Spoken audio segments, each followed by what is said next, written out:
반면 끈기와 명확한 생각을 가진 사람이라면 소위 실패란 것도 새로운 계획이나 목표를 가지고 자신을 재무장할 수 있는 신호에 지나지 않는다는 사실을 깨달을 것입니다.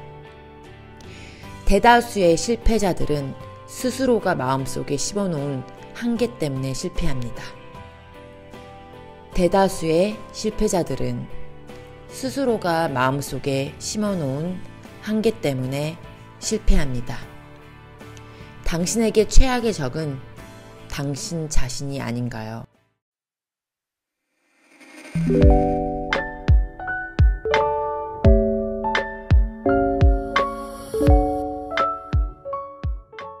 예, 안녕하세요. 뉴욕 뉴저지에서 변호사로 그리고 작가로 활동을 하고 있는 다이애나 킴 변호사입니다. 오늘은 제가 너무너무 힘이 들 때 저를 좀 일으켜 세워줬던 책을 소개를 해드리려고 이렇게 영상을 켰습니다. 그게 제목이 이거예요. 결국 당신은 이길 것이다. 일단 제목부터 너무 좋지 않아요? 결국 당신은 이길 것이다. 이거 자체가 절망에 빠진 저한테 뭔가 희망을 안겨주는 메시지였거든요. 지금은 상황이 이렇다고 하더라도 결국은 이길 거라는 메시지였으니까. 그래서 이 책을 읽게 되었는데요. 정말 이 책을 읽고 감겨있던 제 눈이 떠졌다고 해야 되나? 그동안 내가 정말 눈을 감고 살았구나 이런 생각이 들더라고요. 그리고 어떻게 이런 생각을 했을까 싶을 정도로 너무 좋은 것들이 많은 거예요. 그래서 이거를 소개시켜 드리려고 제가 이렇게 책을 폈습니다.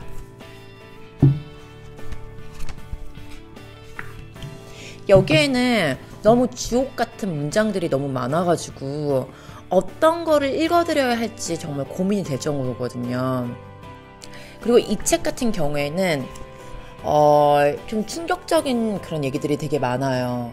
이 저자가 악마하고 인터뷰를 통해서 악마가 어떻게 인간들의 마음에 들어와서 그 인간들의 그런 삶을 지배를 하고 인간을 실패 속에 빠지게 하고 인간을 방황자로 만들고 이런 것들을 인터뷰를 통해서 알아내는 것들이거든요.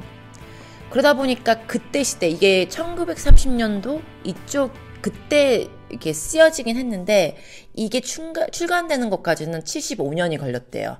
왜냐면 이제 이 저자의 가족들이 이런 사회적인 파장이나 이런 것 때문에 두려워가지고 이걸 출간을 계속 안 했다고 하더라고요.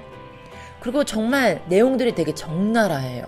그리고 어떻게 보면 그때 당시에 종교적인, 종교에 대한 비판도 있고, 좀 그렇긴 한데, 일단 이걸 읽을 때, 모든 내용들을 제가 동의를 하고 그렇게 읽는 건 아니잖아요. 어떤 것들은 내가 받아들이고, 어떤 것들은 그냥 무시를 하고 넘어가고, 이런 식으로 저는 읽었거든요. 그래서 그 중에서 제가 너무너무 좋았던 문장들을 제가 소개시켜 드리겠습니다. 페이지 25쪽을 보면, 분명 당신은 소위 성공한 사람들보다 실패한 사람들에게서 성공하는 방법을 더 많이 배울 것입니다. 성공과 실패의 원인이 외부에 있는 것이 아니라 결국 당신 안에 있다는 사실을 깨닫게 될 것입니다. 어쩌면 그 사람의 또 다른 자아라고 부르는 것이 적절할 수도 있겠습니다. 이 또 다른 자아는 좀처럼 자신의 모습을 드러내지 않다가 사람들이 역경이나 일시적인 실패를 경험하는 동안 그들의 안으로 들어가 습관을 바꾸거나 공경의 상황을 회피하고 싶은 그런 생각을 심어놓는다는 것입니다. 지금까지 내 경험에 의하면 자신을 실패자로 여기는 사람은 자신의 또 다른 자아로부터 부정적인 생각을 하도록 조종받기 때문에 절대로 성공할 수 없다는 사실을 배웠습니다. 반면 끈기와 명확한 생각을 가진 사람이라면 소위 실패란 것도 새로운 계획이나 목표를 가지고 자신을 재무장할 수 있는 신호에 지나지 않는다는 사실을 깨달을 것입니다. 대다수의 실패자들은 스스로가 마음속에 심어놓은 한계 때문에 실패합니다. 대다수의 실패자들은 스스로가 마음속에 심어놓은 한계 때문에 실패합니다. 당신에게 최악의 적은 당신 자신이 아닌가요? 너무나 좋은 말 아닌가요? 거의 다 모든 실패하는 분들 보면 자기 마음속에 어떤 이렇게 한계를 정해놓고 시도를 안 하고, 그리고 중간에 그냥 일시적인 좌절을 맛보았을 때 그냥 포기하기 때문에 실패를 하는 것 같습니다. 여기 되게 좋은 글이 있는데요. 금강 시글자인 다비에 관한 얘기예요. 이 금강 시글자인 다비는요, 금광맥이 사라져버렸다는 생각에 좌절해서 금방 채굴권을 동네 고물상한테 싼값에 팔아치워버렸대요. 근데 이제 고물상은 광산으로 이제 금강 전문가를 데리고 가서 금맥을 발견해버린 거예요.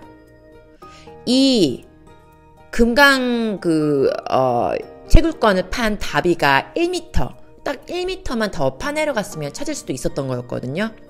그래서 조금만 더 인냈더라면 성공했을 텐데, 그 다비는 황금 덩어리를 1m를 앞두고 자신의 꿈을 포기해버린 거예요. 그래서 우리는 보면 종종 너무 빠른 체념으로 성공이 바로 눈앞에 있는데도 그 성공을 자기 것으로 만들지 못하는 경우가 되게 많은 거예요. 그래서 내 성공은 황금이 있는 곳은 딱 1m 거리에 있는데도 불구하고, 정말 가까운 데에 있는데 그냥 포기해버리는 거예요. 그래서 저도 실패를 여러 번 했거든요. 좌절도 했고 절망도 했고, 근데 그거를 그냥 영원하다고 생각은 안 했던 것 같아요. 뭐 한두 달은 되게 좌절하고 힘들어했는데, 그러고 나서는 다시 벌떡 일어나서 시도를 했고 포기는 하지 않았어요. 그래서 그냥 제 꿈을 하나하나 이뤄나갔거든요. 그래서 여러분들도 어떤 뭐 실패를 하거나 했을 때, 뭔가 이렇게 중간에 좌절을 이렇게 겪었을 때 그냥 포기는 하지 마셨으면 좋겠어요. 왜냐면 성공은 바로 앞에 있는데 그거를 포기를 해서 그 성공을 잃어버린다면 그만큼 억울한 건 없다고 보거든요. 그러니까 그게 일시적인 거라는 거 잊지 마시고 그 길을 계속 그냥 꿋꿋하게 걸어 나가셨으면 좋겠습니다. 그래서 여기서 저자가 말을 하는 거는, 또 다른 자아를 발견하고 그것에 의지하는 사람들은 영원히 실패하지 않는다는 사실을 안다. 나의 또 다른 자아는 나를 실망시키지 않았다. 돈이 들어올 거라고 확신을 하면 필요한 돈은 적시에 내 손에 들어왔다. 가끔은 내가 원하는 것들이 조금 늦게 도착하기도 했다. 하지만 갈림길에 설 때마다 또 다른 자아가 항상 마중을 나왔고 내가 가야 할 길을 가르쳐 주었다. 또 다른 자아는 선례를 따르지도 않고 한계를 인정하지도 않으며 언제나 바라는 목적지에 도달할 수 있는 길을 찾는다. 그 길에서 때로는 일시적인 좌절을 겪을지도 모르지만 영원한 실패를 경험하지 않는다. 여기서 보면 또 다른 자아를 믿고 그냥 그 자신이 원하는 그 길을 걸어가다 보면 영원히 실패는 하지 않는다는 얘기가 나와요. 그래서 저는 이 또 다른 자아가 무엇일까 되게 많이 생각을 해봤는데요. 종교적으로 보자면 저는 크리스찬이거든요. 하나님을 믿는 사람이에요. 그래서 그 또 다른 자아가 하나님이라는 그런 생각이 들어요. 하나님께서 이제 우리한테 어떤 표식을 남겨주시고 이제 이 길을 가라, 나를 믿고 이 길을 따라와라 이러면서 계속 알려주시잖아요. 그래서 그거를 믿고 그거를 발견을 하고 그렇게 믿고 계속 걸어가는 사람들은 영원한 좌절, 영원한 실패는 맛보지를 않습니다. 그래서 그 또 다른 자아를 믿고 걸어가는 사람은 한계를 인정을 하지 않아요. 그 또 다른 자아가 하나님이라는 걸 알고 하나님은 못하시는 게 없으시고 못 이루시는 게 없으신 분이잖아요. 그래서 하나님의 진리를 알고 그분의 뜻을 알고 계속 걸어가는 사람들은 한계를 인정하지도 않을 뿐더러 그 일시적인 좌절을 겪었을 때 포기를 하지 않는다는 거죠. 그래서 저는 여기서 되게 많은 용기를 얻었거든요. 저는 이거를 보고 너무너무 많이 이렇게 은혜를 받았다고 해야 되나? 축복을 받았다고 생각을 하는데, 실패란 변형된 축복이다.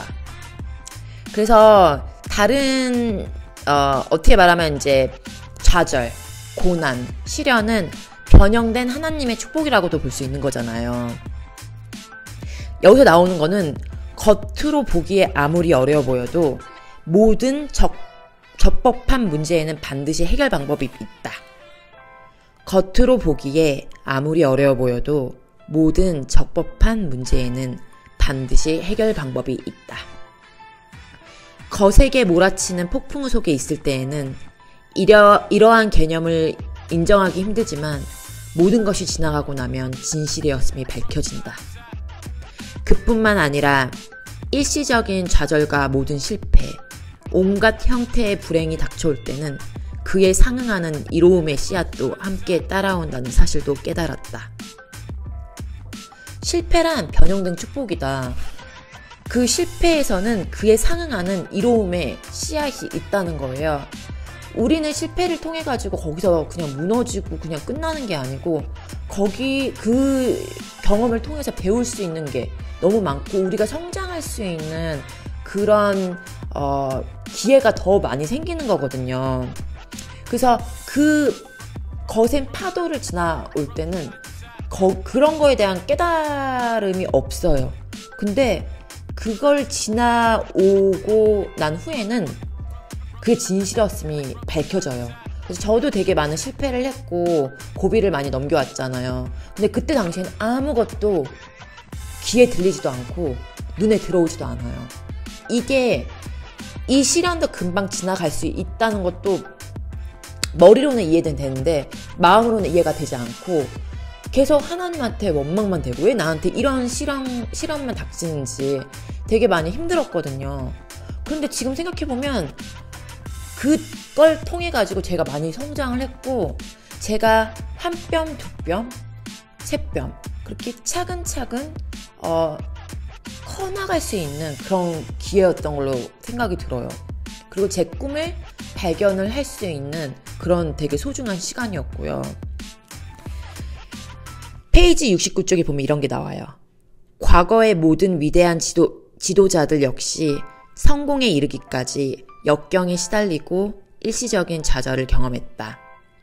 순간의 좌절과 실패는 진정한 성공을 찾아가는 여정의 일부분이었다. 이들을 보면 무한한 지성. 그 무한한 지성이란 세상을 다스리는 우주의 절대자 또는 신으로 인간은 자기 확신에 대한 신념을 가지고 무한한 지성의 외침에 귀를 기울일 때 성공에 이를 수 있다. 그래서 무한한 지성에 의해 계획되고 만들어진 법칙에 따라 수많은 장벽을 뛰어넘은 사람들이 결국 리더십을 발휘하거나 타인에게 도움을 베푸는 기회를 얻게 된다는 결론에 이르게 된다. 너무 좋은 말이죠. 그래서 이 무한한 지성, 그러니까 제가 보기에는 하나님이라고 저는 생각을 하거든요. 그래서 이 순간의 이런 좌절과 실패는 이 성공자가 될 수 있는 그 여정의 일부분이라는 거예요. 그래서 이미 하나님이 계획하고 만들어진 그런 법칙에 따라서 수많은 장벽을 뛰어넘고 고비를 이겨낸 사람들은 결국 성공을 한다는 거예요. 결국 많은 사람들을 살리고 타인한테 도움을 줄 수 있는 사람이 될 수 있다는 거죠. 너무너무 좋은 얘기잖아요. 그러니까 여러분도 지금 이런 고비를 이렇게 넘어가면서 더 크게 발전을 할 수 있고 성장을 하면서 성공을 할 수 있고 다른 사람을 도울 수 있는 그런 사람이 될 수 있다는 거죠. 그리고 실패를 통해서 더 많이 성장하고 더 많이 배우거든요. 성공해서 배우는 것보다. 그렇기 때문에 실패했던 사람들이 더 사람들한테 훗날에 알려줄 수 있는 그런 메시지들이 더 많아요. 전파해줄 수 있는 그런 메시지도 많고. 그렇기 때문에 지금 되게 힘든 시간을 보낸다고 생각을 하신다고 하더라도 그냥 그렇게 아셨으면 좋겠어요. 이 시간만 넣으면 자기는 많은 사람들에게 메시지 줄 수 있는 그런 성공자가 될 수 있다는 것을. 그래서 오늘은 결국 당신은 이길 것이다. 그래서 나폴레온 힐의 결국 당신은 이길 것이다. 이 책을 소개해드렸거든요. 그래서 다음 시간에도 이 책의 다른 내용들, 그래서 마무리를 다음 시간에 다 할 거고요. 너무너무 좋죠. 나를 극복할 수 있다면 세상과 싸우지 않아도 이길 수 있다. 정말 이거는 인생의 진리인 것 같아요. 그러니까 여러분 지금 힘든 시간을 보내고 계신다면 아까 말씀드린 대로 시련은 변형된 축복이라는 그거를 잊지 마시고 이겨내셨으면 좋겠습니다. 항상 제가 부탁드리는 건데 저는 여러분의 좋아요 꾹 눌러주시는 이 좋아요랑 구독 그리고 알림 설정 이걸로 되게 많은 힘을 얻거든요. 그러니까 좋아요 그리고 구독 신청 그리고 알림 신청 부탁드립니다. 감사합니다.